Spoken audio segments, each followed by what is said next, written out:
I remember when I quit, my logic was simple. It was that if I play one or two more shows a week, I'll have I'll be just as broke, but I'll have more time to surf.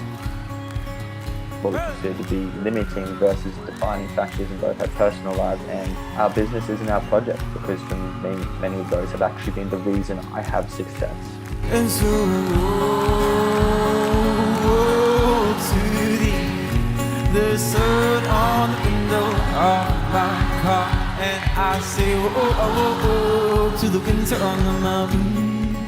I want to dive into these 5 questions and answers with you. This forms Five part questions, of the show. 5 minutes. It's like 5 questions, 5 minutes exactly, which is like a beautiful conclusion to the end of the show, or an incredible trailer for the people who maybe are a little bit time poor and want to check out that before they dive into the full app.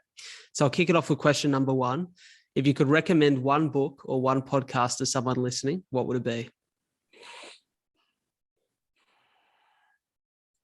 Illusions by Richard Bach. Incredible. It's a 70s author, and his work is still so good. And I read that book a couple of times a year. I love that. All the goodies that you go back to. Put that one on the list, people. Question number 2 is a skill that you'd recommend mastering that significantly improved your life.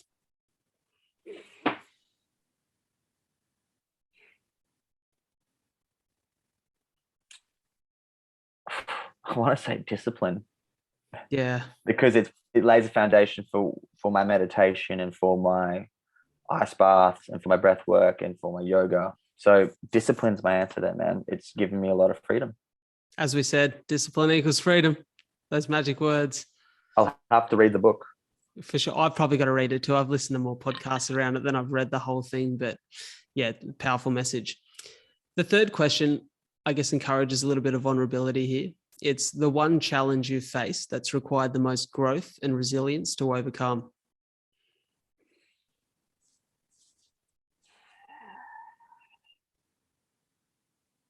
Probably one of the biggest aha moments I ever had in my life was a couple of years ago, and it was through meditation, as cliche as that is. I realized that for most of my life, I'd been scared of my thoughts. I've been scared of my thinking space, and I've battled hugely with that, and honestly still find when I'm really tired, that is one of my biggest personal challenges. I get scared of my thinking space, which is where all my beautiful realizations come from as well. But it's that yin and yang balance. I think, oh man, undoubtedly the biggest challenge of my life is being at peace with my own internal space. And it has led me to it's why I have all the good things that I have. It's why I have all those songs and have all these incredible things in my life and all the joy. But undoubtedly has been the biggest challenge, and we'll see if it remains the biggest challenge. But I reckon realizing that I had been scared of my own thinking on and off since I was like 6, was such a joy to realize. It didn't solve it, but it was a joy to realize that. But that has been and was and may still be for a while. Yeah, I just have to be patient. Being scared of your internal space and where you might go and the infiniteness of that, I've found daunting in my life, which may sound crazy because that infinite space is where all of the songs, I can't explain to you how I've written all these songs. Can't tell you exactly how they come to life because it's a mystery to me. But the light and dark, everyone sees the light in my professional life of that. And on the other side of that, I've experienced immense fear around that space that's beyond ways I can describe.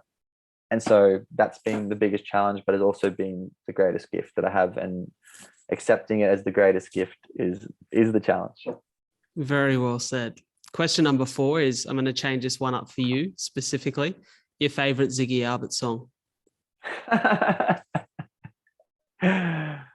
It's going to be everyone's favorite song, and it's called Rewind, and it comes out September 9th. It hasn't even been announced, so there you go. I can't wait. Leaving us on a cliffhanger. The last question, my favorite question of the 5, is if you could share one message with the world and encourage them to act on it, what would that message be?